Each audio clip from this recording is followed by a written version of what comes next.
Hello everybody, it's Harbinger, this is Wingspan on Steam, and this is our opening hand. Ooh, kill there, yes, that's an instant keep, and it's gonna make all of our card draw a lot easier. Let's see what else we care about here. I can certainly go for a rose-breasted grosbeak. It's very expensive to play since it costs 3 food, but we do get some cashback from it. So I do enjoy the idea of having this guy. So additional resource, and I think we are happy with these two pickups, and we can take it from here. So let's talk about why we're not picking the other guys. We are taking 2 birds, which means that we are left with 4 food, which is enough to play both the birds, which we are decently happy about, meaning that we don't have to delay to play the killdeer, or we don't have to delay to play out the rose-breasted grosbeak. Eurasian Golden Oreo could give us additional food, but it's decently expensive for a 4-point bird that we don't get to decide when we want the food, and that's kind of an issue for why I want to pick this guy over this guy. Lesser Whitethroat needs us to have no eggs in specific habitats to have additional value, and since we do have the killdeer, we kind of are forcing ourselves to have a lot of habitats or have a lot of eggs places, since we want to activate grasslands often to get value out of this guy.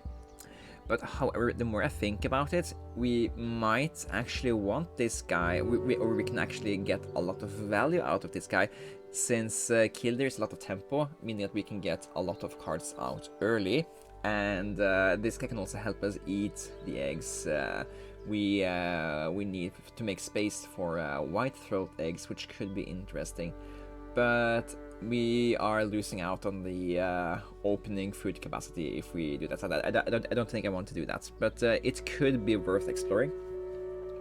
Australasian Pipit can give us more points in the end game. Specifically, it's going to be worth 8 points in the end game. But I don't think that's worth it for an opening hand to keep, especially since we want to fill out the grasslands with stuff that generates points every activation, since we are going to activate the grasslands both for eggs and for cards here. Historian. So this is a decently easy bonus card to pick up, since basically it just makes all of the Historian birds worth more points. They are decently few of them, so I don't really know if that's something we care too much about. Enclosure Builder we already have 1 bird for, and it should be easy for us to pick up enough of these guys that we can make that happen. So I'm going to take the Enclosure Builder here, and that's going to be the current game plan. We didn't look at the stuff in the tray. I don't think it's going to make too much a difference for me, so I'm going to play out the killdeer here. And the current game plan is take some eggs and pick up maybe the Snowy Owl. It's a good card to put into here, but no, we don't want to do that because we want to prioritize to pick up birds that give us value from activating the grasslands initially, and we can take stuff like the Snowy Owl and stuff that just can be put here later when we have our initial value engine going. Neither of these fits the value engine part of it, so we're not too crazy about picking up, so we can play out the rose-breasted grosbeak before we are doing anything else. And we can do a few in-between moves by taking food and let the opponent grab some of the top cards if they so choose. Remember to make specific food be left in the bird feeder, so we can get the 3rd food from the specific food bird. Okay, opponent has not drawn cards from here. We can afford to do this. Discard 1 egg and pick something up. There is a bonus for having eggs in the wetlands, so the Snowy Owl isn't horrible for us to pick up, so I'm going to take it. And let's also take the Western Tanger here. The Tanger is interesting in that we already have food, enough food to play it. So I think we are going to just accept that we're doing that. We have enough food, we have enough eggs, and it's gonna give us additional value. And we want to play these kind of value birds early. So we can get additional stuff after we are taking food, so we can play out the snowy owl here. So take these two, and then we are gonna have a re-roll here. You take the worm, you take the grain, and then we get tons and tons of value here. Do this, take a bonus card, behaviorist. Okay, it's great to get these kind of tasks. Let me just double read it. This is columns with different colors, so it's a little bit hard to build around the two first here, but maybe we can make this happen. Okay. And then we want to prioritize picking up the weird colored cards. Yeah, I think we want to lay egg here, just so we can get more points from this guy. And since we do have the killdeer, 1 egg equals to 2 cards. So drawing a card is worse than laying an egg for us. Do this, eat that, and draw some cards. Crimson Chat, really bad card, don't care for that. Brown Falcon, not really high on my list either. Hopefully we can get some way to cycle cards in Grasslands here. So, yeah. Not really anything we are too excited about here. I guess the Yellow Hammer can help us get some points on behaviorist. I don't hate getting access to cycle bad cards into more eggs either, so I'm going to take it. Let's discard egg out of Snowy Owl this time, pick up Yellow Hammer and a Belted Kingfisher. I guess Belted Kingfisher actually becomes more points from us now if we play it out here, and I think we probably want to do that, since the earlier we play this guy, the more likely it is that we are getting a rebate on it. It's also Star Nest for this thing. It's Star Nest for Enclosure Builder. Actually gets us up to guaranteed 4 birds. So I do think it's enough value that I'd like to do it. So that's great. All right. Then we are playing you first. Let's give you the nectar. Yes. Pay with the fish and nectar. That way we have now nectar into all habitats, which means that we are getting guaranteed 6 points from this at least. And let's play out Yellow Hammer here. Primarily so we get the teal ability, but it's also nice to just get access to additional free card plays. It's not a great bird for an engine, but it's a great bird for its ability. And however, to make it work, we do have to go here and to draw cards. So basically, it's this ability that gets to be free, kind of. Malfoal and Double Crested Cormorant. Malfoal is actually pretty nice for us, since we already want to have these kinds of eggs.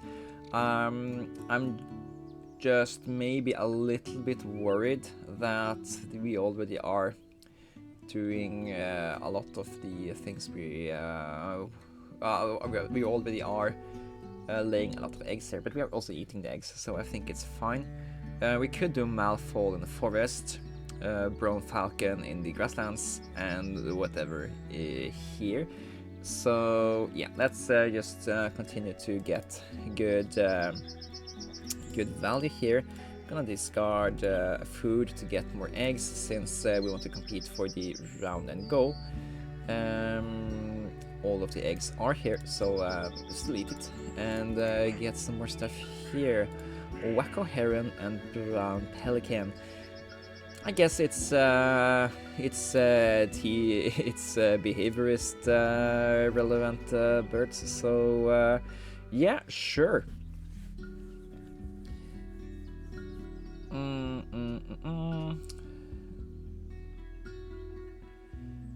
Yeah, let's pick up relevant food for birds we already are considering playing here. Ooh, that's a shame. Not hitting these two foods are actually pretty rare. Play out the brown falcon firstly and mostly.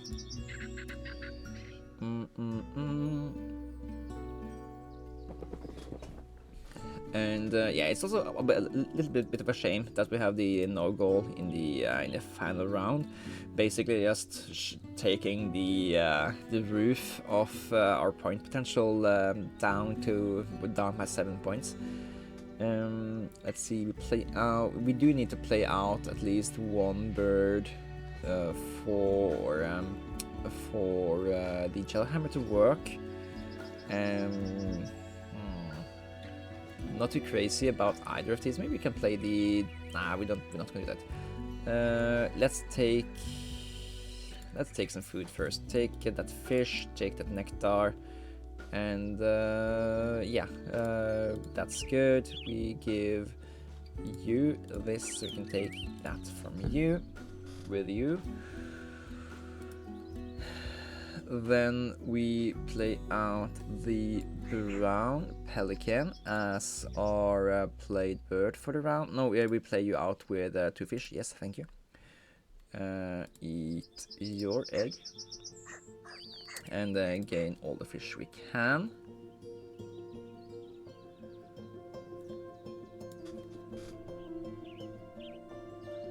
And then we play Malfoy here for some specific foods, and then we can start to lay some more eggs. We have tons of food production, so we can easily spend these foods here. We also have these cards we can spend. We can also spend those cards to get back more food. So not too crazy about spending them just yet. Maybe we can also get, in the future, we can get card cyclers. So that's why I'm also a little bit hesitant to spend these cards for myself. Ooh, Planeswanderer would have been cool for us, but it is what it is. Eat that, pick up 2 stuffs. Do we care about counter Raggis Bird of Paradise? I don't think we do. I think we want to look for a high-scoring enclosure builder bird that we want to play out. Violet Green Sweller, perfect. This was a kind of guy we were looking for, that we can cycle these guys in to get stuff we actually do want to play. I'm gonna play out you, even though we are running out of birds we want to play, but it's fine. We're also drawing more birds from this guy. Let's just sack cards we don't care about playing. We haven't. Ooh, no. Okay. We haven't activated this habitat, so if we don't draw cards now, we lose out on the free play here. But it doesn't matter. We already messed up. If we do that, we get a free play, but we can't play it because we don't have enough eggs. So that's a huge mess up, and it shouldn't happen. But it is what it is. Prioritize winning the round, and then Ah, that's annoying. Annoying. Let's see. We care about looking for cards we care about.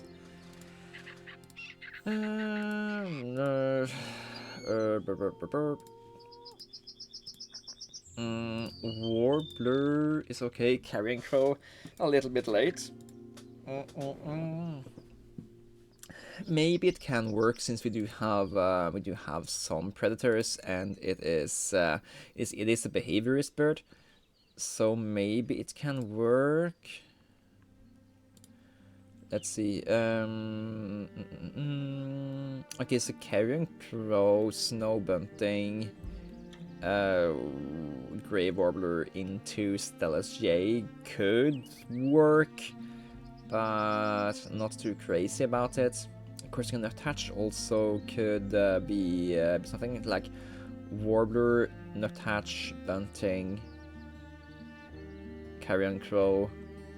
But this guy is like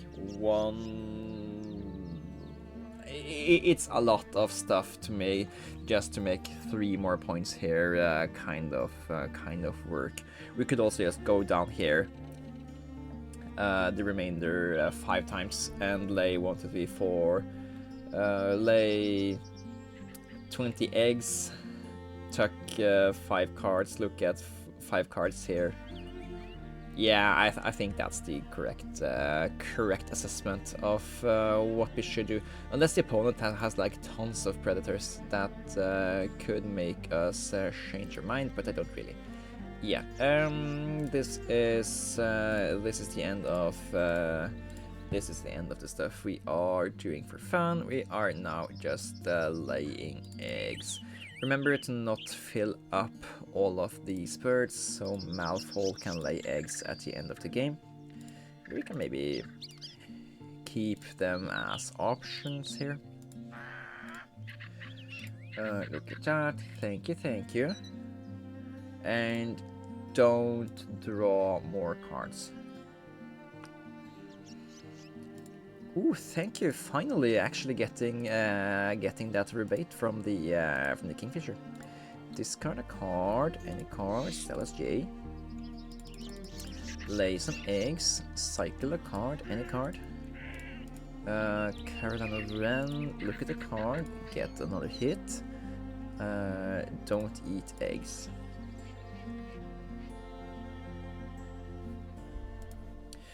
Ooh, nectars. Nectars are best spent. So let's spend them here. 1, 2, 1, 2. No more eggs for you guys. You have your capacity.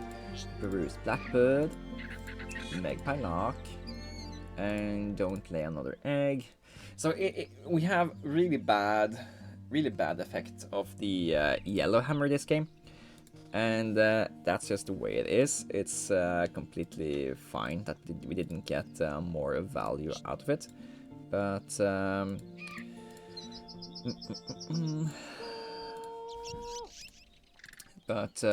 yeah, it did work for behaviorists. Let us play 1 bird for free, and sometimes that's just how it works. And let's just give a hand or give some attention to this brown falcon here. That gives us so many hits on our attempts to find good cards here. Sack the sparrow, put 1, 2, 3, 4 eggs on EU. Cycle the green warbler for a western needlelark. Look at one more card and skip the final egg laying. And we end up with perfect eggs at endgame here. No, Pelican has some egg space left, but yeah, that's how we played out this game. We starting with Killdeer makes the game plan pretty easy. You want to fill out the grasslands with okay cards. We kind of didn't get what we wanted, which that we wanted to get access to early, more cards that give us points in the grasslands. So the Killdeer didn't make the grasslands into a very good habitat, it made it into a tempo habitat. and for the final part of the game, the Killdeer was kind of dead, but yeah, it still gave us a pretty on par score for what you would expect as an average game. We had 5, 8, 9, 10, 11 unused resources. So if we had one fewer activation of the grasslands or one fewer card draw sessions, we would have we could have made that into points elsewhere somehow. Except that we don't really have that much more egg capacity left, so we couldn't really have done that anyway. But yeah, this is bad utilization of resources.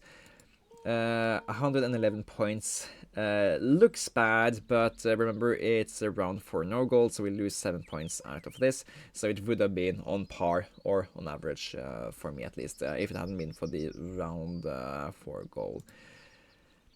Yeah. If I could go back and do anything different, knowing what comes up here, what would I have done different? I think I wouldn't have picked up the Snowy Owl and done something else entirely, because getting access to the behaviorist task here, it really messes up how I continue to do this game plan here. I end up playing the Yellowhammer, which it usually is a good bird, but when you have Killdeer or have the ravens or the gull, you kind of want to ignore habitat. So, and this guy wants you to go back to that habitat anyway, making and we don't invest in this habitat to make it better for activation. So this guy kind of just gives us a free activate your worst habitat action, and we don't really want or need that. We want to have we don't want to spend energy on picking up or activating these guys and playing out stuff like this, but it kind of worked, so not too crazy about it. Brown Falcon hitting 7 out of 7 cards, I think, is worthy of a shout out. And I don't think this guy is supposed to be that lucky, but yeah, he was really lucky for us this time. But yeah, with that, I would say thank you guys for watching. This has been Harbinger. I'll see you guys in the next one. Take care.